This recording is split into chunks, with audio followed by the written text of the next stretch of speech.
Hello friends, स्वागत है आप सभी का हमारे YouTube channel study on track पर। जैसा कि आप सभी लोगों को पता है कि आप practice series most important questions की प्रैक्टिस सीरीज कर रहे हैं। तो चलिए देखते हैं आज का पहला प्रश्न आपका क्या है। ये 15 प्रश्नों का एक इम्पॉर्टेंट क्वेश्चंस है जो हम 15 क्वेश्चन की एक प्रैक्टिस सीरीज आप लोगों को कराते हैं बहुत शार्ट टाइम में, लेकिन अच्छे प्रश्नों का एक संकलन है। चलिए देखते हैं आज का पहला प्रश्न आपका क्या है कि घरेलू हिंसा में से महिला संरक्षण अधिनियम, ठीक है, 2005 की व्याख्या पर न्यायिक निर्णयों के संदर्भ में निम्नलिखित कथनों पर विचार करना है। पहला क्या है कि महिला को साझा घर में रहने का अधिकार होगा, भले ही घर पर उसका कोई स्वामित्व अधिकार न हो। जी बिल्कुल, ये वाला सही है। उसको उसके पति के घर पे और अपने सास ससुर के घर पे रहने का पूरा अधिकार है, ठीक है, पूरा अधिकार है। ये आपका PWDVA अर्थात protection of women from domestic violence act के तहत निर्धारित किया गया है, ठीक है। चलिए दूसरा क्या है, महिला किसी अन्य महिला पर घरेलू हिंसा का आरोप लगाते हुए उसके विरुद्ध भी शिकायत दर्ज करा सकती है। जी बिल्कुल, ये भी सही है आपका, ठीक है, करा सकती है। और तीसरा आपसे कहा जा रहा है, ये आपका मित्रों 2016 में हाई कोर्ट के सुप्रीम कोर्ट के निर्णय के अनुसार यह आया था। तीसरा कह रहा है कि गुजारा भत्ता देना पत्नी की आय पर निर्भर करता है। तो देखिएगा मित्रों, ये गलत है, ठीक है। ये आपका 2019 में दिल्ली हाई कोर्ट के निर्णय के आधार पर गुजारा भत्ता देना पत्नी की आय पर निर्भर नहीं करता है, तो इसलिए ये वाला आपका गलत है, ठीक है। जब कोई लिविंग पार्टनर द्वारा भरण पोषण या गुजारा भत्ता की मांग की जाएगी तो ऐसे में मांग की जा सकती है, ठीक है। ये कहा था आपके 2018 में उच्चतम न्यायालय ने सुप्रीम कोर्ट के निर्णय के अनुसार, ठीक है। तो इसमें मित्रों आपका कौन सा सही हुआ, तो पहला और दूसरा सही है, अर्थात ऑप्शन ए आपका करेक्ट हुआ, ठीक है। पहला दूसरा सही है, ऑप्शन ए आपका करेक्ट हुआ। चलिए दूसरा प्रश्न देखते हैं। देखिएगा मित्रों, ये सब जो भी क्वेश्चंस हैं काफ़ी इंपॉर्टेंट क्वेश्चंस हैं और ये आपके आने वाले एग्जाम में आपके लिए काफ़ी फायदेमंद साबित होंगे, ठीक है। इसलिए अच्छे से प्रैक्टिस करिए इसका। चलिए दूसरा देखते हैं। मुडियेट्टू के संदर्भ में निम्नलिखित कथनों पर विचार करना है। यह केरल का एक अनुष्ठानिक नृत्य नाटक है। जी बिल्कुल सही है ये, ठीक है। इसे देवी काली के मंदिरों में देवी की आहुति के रूप में प्रदर्शित किया जाता है। जी बिल्कुल, ये भी आपका मित्रों सही है, ठीक है, ये भी आपका सही है। दूसरा वाला भी सही है, तो इसमें आपका पहला और दूसरा दोनों सही है, ठीक है, पहला और दूसरा दोनों सही है। देखिएगा जो ये मुडियेट्टू है, इसे संयुक्त राष्ट्र की मानवता की अमूर्त सांस्कृतिक विरासत सूची में शामिल किया जाने वाला यह केरल का आपका दूसरा कला रूप है, ठीक है। पहला आपका कुटियाट्टम था। पहला कौन था? कुटियाट्टम। चलिए अगला देखते हैं। निम्नलिखित युग्मों पर विचार करना है हमको, ठीक है। हमसे कहा जा रहा है कि समाचार पत्र और संबंधित व्यक्तित्व के बारे में हमसे बात की जा रही है, ठीक है। हमको बताना है कि कौन सा सही है, इसमें से युग्म कौन सा जोड़ा सही है। देखिएगा, अमृत बाजार पत्रिका, सुधारक, इंडियन मिरर। तो अमृत बाजार पत्रिका मोतीलाल घोष, तो जी बिल्कुल ये सही है, ठीक है। ये अमृतलाल घोष और शिशिर कुमार घोष ने मिलकर इस समाचार पत्र को शुरू किया था, तो ये आपका सही है, पहला वाला तो सही है। सुधारक, जी नहीं, सुधारक में क्या है, फिरोज शाह मेहता की बात दी जा रही है। जी नहीं, सुधारक आपका गोपाल कृष्ण गोखले का था, ठीक है। सुधारक किसका था? गोपाल कृष्ण गोखले के। सुधारक समाचार पत्र गोपाल कृष्ण गोखले का था, ठीक है। इंडियन मिरर की अगर बात करेंगे मित्रों, तो इंडियन मिरर आपका NN सेन का है, ठीक है। इंडियन मिरर NN सेन का है, तो इस आधार पे आपका मात्र पहला सही है, केवल एक सही है इसमें, ठीक है, केवल एक सही है। और आपको कुछ चीज़ें और बता देते हैं, जैसे वॉइस ऑफ इंडिया, ठीक है, वॉइस ऑफ इंडिया ये आपका दादा भाई नौरोजी का है। वॉइस ऑफ इंडिया दादा भाई नौरोजी का है। केसरी और मराठा बाल गंगाधर तिलक का है। बंगाली सुरेंद्रनाथ बनर्जी का है। देखिए हमारा उद्देश्य ये है कि आपको अतिरिक्त जानकारी देने का क्योंकि ज़रूरी नहीं है कि जो क्वेश्चंस हमने बनाए हैं ये क्वेश्चंस सेम टू सेम आपके एग्जाम में आए हैं, लेकिन हाँ इससे रिलेटेड इस टाइप के क्वेश्चन पूछे जा रहे हैं, पूछे जाते हैं और नए पैटर्न में वैसे ही पूछे जाएंगे, इसलिए आपको कुछ अतिरिक्त जानकारी दे दी जाती है यहाँ से, ताकि आप यहाँ से 15 क्वेश्चन जो भी आप करें वो 15 क्वेश्चन आपके लिए काफ़ी फ़ायदेमंद हो आपके एग्जाम्स के लिए। चलिए देखते हैं अगला। संविधान सभा की संरचना के संदर्भ में निम्नलिखित कथनों पर हमें विचार करना है। ठीक है, कह रहा है कि प्रांतों और देशी रियासतों को आवंटित सीटें क्षेत्रफल के अनुपात में दी गई थी। जी नहीं, ये आपका गलत है। ठीक है, ये आपका मित्रों गलत है। क्यों? क्योंकि ये आपका जनसंख्या के आधार पे दिया गया था। ठीक है, ये जनसंख्या के आधार पे दिया गया था। ठीक है, तो पहला वाला आपका गलत है, ये क्षेत्रफल के आधार पे नहीं बल्कि जनसंख्या के आधार पे दिया गया था। ठीक है, तो आपसे पूछा जा रहा है इसमें से कौन सा सही नहीं है, तो पहला तो सही नहीं है। ठीक है, प्रत्येक ब्रिटिश प्रांत को आवंटित सीटों का निर्णय केवल हिंदुओं और मुसलमानों के मध्य किया जाना था। जी नहीं, ये भी गलत है। ठीक है, सामान्य रूप से मुसलमानों और सिखों को छोड़ के ये सभी लोगों के लिए किया जाना था। ठीक है, तो ये भी आपका गलत है, तो इस आधार पे आपका तीसरा सही हो गया। ठीक है, 1 और 2 आपके दोनों गलत हैं। ठीक, चलिए अगला देखते हैं मित्रों। निम्नलिखित युग्मों पर विचार कीजिए और कह रहा है आपसे कि पृथक करने वाले निकाय के बारे में हमको बताना है। ठीक है, तो अंडमान और निकोबार द्वीप समूह को कौन अलग करता है? 10 डिग्री चैनल अलग करता है। जी बिल्कुल, ये आपका सही है, तो ये तो आपका सही है। भारतीय मुख्य भूमि और श्रीलंका को, भारतीय मुख्य भूमि में आपका तमिलनाडु हुआ, श्रीलंका का आपका मन्नार हुआ। ठीक है, तो इसको कौन अलग करता है? श्रीलंका के उत्तरी प्रांत के मन्नार जिले को तो कौन अलग करता है? पाक जलडमरू मध्य, अर्थात आपका पाक स्ट्रेट, जिसे हम पाक जल संधि भी बोलते हैं। तो ठीक है, ये सही है। लक्षद्वीप और मिनिकॉय द्वीप समूह को 8 डिग्री चैनल करता है। जी नहीं, ये गलत है। लक्षद्वीप और मिनिकॉय को 9 डिग्री चैनल करता है। ठीक है, और आपका जो 8 डिग्री चैनल है ये लक्षद्वीप और मालदीव को अलग करता है। ध्यान दीजिएगा, 8 डिग्री लक्षद्वीप और मालदीव को अलग करता है, 9 डिग्री चैनल आपका लक्षद्वीप और मिनिकॉय को अलग करता है। तो इस हिसाब से आपका मित्रों केवल ऑप्शन सी करेक्ट होगा। ठीक है, पहला और दूसरा सही है, तीसरा वाला गलत है। चलिए अगला देखते हैं। आपसे कह रहा है कि छऊ नृत्य शैली के संबंध में निम्नलिखित कथनों पर विचार करना है। ठीक है, यह पूर्वी भारत का एक शास्त्रीय नृत्य है। जी नहीं, ये गलत है। यह पूर्वी भारत का एक अमूर्त सांस्कृतिक विरासत है, यह शास्त्रीय नृत्य नहीं है। छऊ को शास्त्रीय नृत्य की मान्यता नहीं मिली है, तो इसलिए पहला आपका गलत है। यह भारत से मानवता की अमूर्त सांस्कृतिक विरासत की यूनेस्को सूची में शामिल है। तो जी, ये आपका मित्रों सही है। ठीक है, ये शामिल है, तो ये सही है। तो यहाँ पे आपसे पूछा जा रहा है कौन सा कथन सही है, तो केवल 2 सही हैं। ठीक है, अब आपको यहाँ पे कुछ अतिरिक्त जानकारी हम दे देते हैं कि भारत में कुल 8 शास्त्रीय नृत्य हैं, जिसमें से आपको पता है कि भरतनाट्यम जो कि तमिलनाडु का है, कुचिपुड़ी आंध्र प्रदेश, मोहिनीअट्टम केरल, कथकली केरल, कथक उत्तर प्रदेश, ओडिसी उड़ीसा, सत्रिया असम और मणिपुरी आपके मणिपुर का है। ठीक है, ये आपके महत्वपूर्ण है, ये भी क्वेश्चंस बहुत बार पूछा भी गया है, आगे भी पूछे जाएंगे, तो यहाँ से आप देख लीजिएगा। चलिए आगे देखते हैं। यदि आप भारत में कर्क रेखा 23.5 डिग्री उत्तर के साथ पश्चिम से पूर्व की ओर यात्रा करते हैं तो आप कितने राज्यों को पार करेंगे? ठीक है, आपसे यही पूछा जा रहा है। तो देखिएगा मित्रों, हमने इसमें एक सूत्र बना रखा है कि मित्र पे झारा गमछा, जिसमें मिजोरम, त्रिपुरा, पश्चिम बंगाल, झारखंड, राजस्थान, गुजरात, मध्य प्रदेश और छत्तीसगढ़ आपके राज्य शामिल होते हैं। ठीक है, यही आते हैं, तो टोटल 8 राज्य हैं। ऑप्शन डी आपका करेक्ट हो गया। चलिए आगे देखते हैं। अनुच्छेद 20 के तहत अपराधों के लिए दोष सिद्धि के संबंध में संरक्षण उपलब्ध है।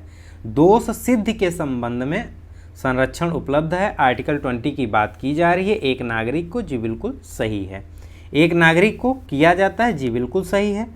विदेशी को भी बिल्कुल सही है, विदेशी को भी किया जाता है। और एक निगम को, ठीक है, एक प्राइवेट सेक्टर को, कंपनी को, तो बिल्कुल सही है ये। ठीक है, तो यहाँ से आपसे पूछा जा रहा है कि कौन सा कथन सही नहीं है, तो इसमें से कोई नहीं, क्योंकि सभी सही हैं। ठीक है, तो कौन सा सही नहीं है, तो उपयुक्त में से कोई नहीं। चलिए अगला देखते हैं। निम्नलिखित में से कौन सा कारक एक निश्चित अवधि के दौरान किसी दिए गए अधिवास क्षेत्र में जनसंख्या घनत्व में उतार चढ़ाव का कारण बनता है। देखिएगा मित्रों, जनसंख्या घनत्व होता क्या है, 1/1 किलोमीटर का क्षेत्र यानी प्रति वर्ग किलोमीटर में बसने वाली जो जनसंख्या होती है उसे हम जनसंख्या घनत्व कहते हैं। ठीक है, उसे हम जनसंख्या घनत्व कहते हैं।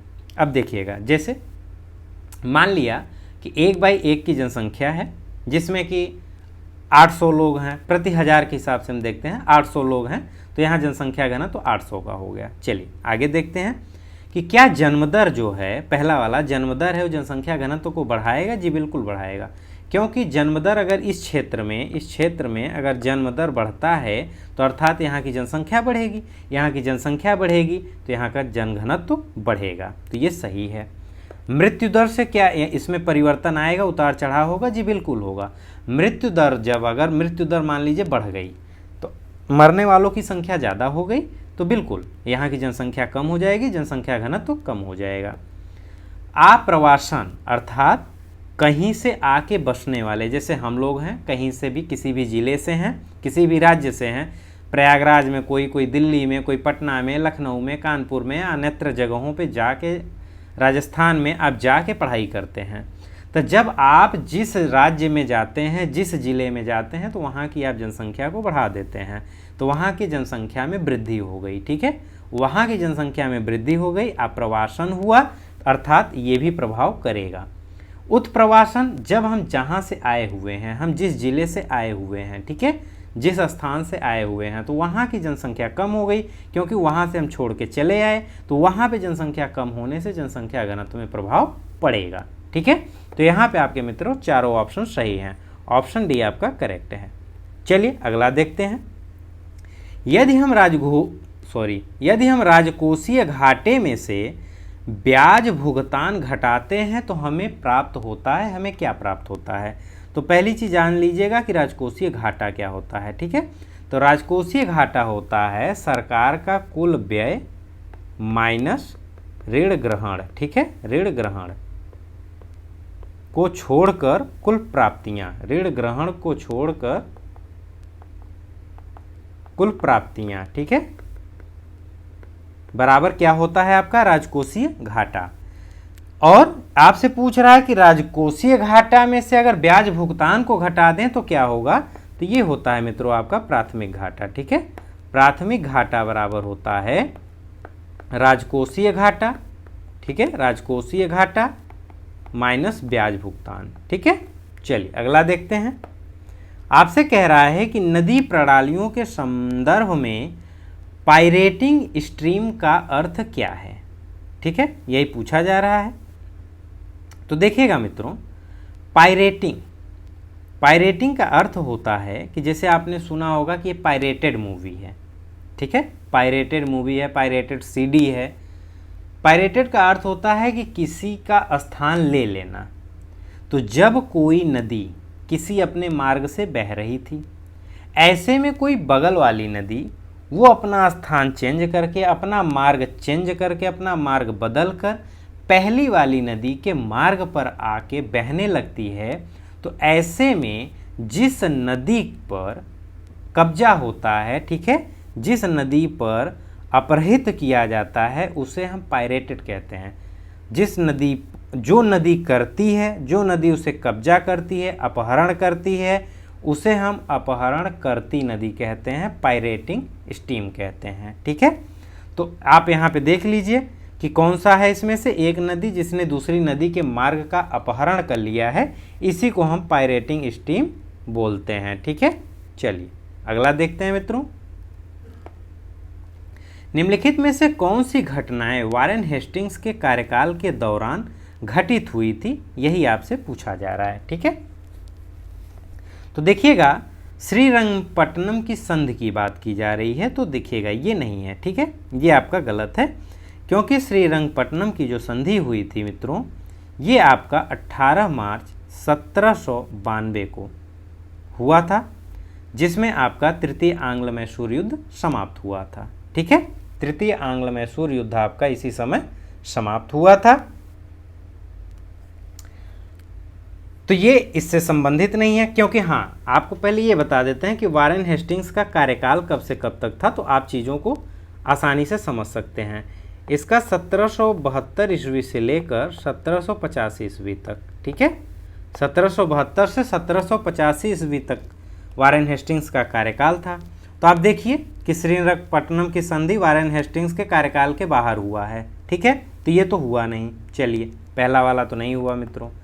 बंगाल में प्रशासन की दोहरी प्रणाली का अंत हुआ, जी बिल्कुल हुआ, क्योंकि ये आपका 1772 ईस्वी में हुआ था। कब हुआ था? 1772 ईस्वी में। 1772 ईस्वी में इसकी हम आपको कहानी बता देते हैं मित्रों कि क्या है। 1772 ईस्वी में जब वारेन हेस्टिंग्स बंगाल का प्रशासन संभाला था, तो इसे यह पूरी तरीके से अराजक स्थिति में मिली थी। बंगाल अकाल के कारण कंपनी की वित्तीय स्थिति और खराब हो गई और समस्याओं में वृद्धि हो गई। साथ ही साथ वारेन हेस्टिंग्स ने प्रशासन की दोहरी प्रणाली के उन्मूलन जैसे सुधारों को आरंभ करने की तत्काल आवश्यकता समझी, महसूस किया। इसने ईस्ट इंडिया कंपनी के द्वारा दीवान के रूप में कार्य करने और अपने स्वयं के एजेंटों के द्वारा राजस्व का संग्रह करने का निर्णय लिया। इसीलिए इसने रॉबर्ट क्लाइव ने, आपसे ये भी पूछा जा सकता है कि बंगाल में प्रशासन की दोहरी प्रणाली की शुरुआत किसने की थी, तो ये किया था रॉबर्ट क्लाइव ने। तो रॉबर्ट क्लाइव के दोहरी शासन प्रणाली का समाप्ति कर दिया 1772 ईस्वी में वारेन हेस्टिंग्स ने। तो आपका दूसरा वाला तो सही है। प्रथम आंग्ल मराठा युद्ध, जी हाँ, प्रथम आंग्ल मराठा युद्ध आपका 1776 से 82 तक, 1782 तक, ठीक है, 1776 से 1782 ईस्वी तक चला था। इसलिए मित्रों, इसलिए ये आपका जो है इसके समय में हुआ था। जी बिल्कुल सही है, ये आपका सही है। ठीक है, प्रथम आंग्ल मराठा युद्ध वारेन हेस्टिंग्स के कार्यकाल के दौरान घटित हुआ था। जी बिल्कुल सही है। ठीक है, और आपको एक अतिरिक्त जानकारी दे देते हैं मित्रों कि पिट्स इंडिया एक्ट 1784 के मुख्य रूप से लंदन में कंपनी की गृह सरकार में परिवर्तन किया गया था। इसने इंग्लैंड में बोर्ड ऑफ कंट्रोल के माध्यम से कंपनी के मामलों पर राज्य के नियंत्रण का विस्तार किया, जिसके निदेशक मंडल की नीति को नियंत्रित किया था। ये वारेन हेस्टिंग्स के कार्यकाल की घटना थी। तो आपसे यहाँ पे पूछा जा रहा है कि कौन सा इसमें से आपका उत्तर सही है, तो ऑप्शन बी आपका करेक्ट है। इसमें दूसरा और तीसरा सही है। ठीक है, चलिए अगला देखते हैं। कह रहा है कि निम्नलिखित में से किन शर्तों के अधीन किसी व्यक्ति को संसद सदस्य के रूप में चुने जाने के लिए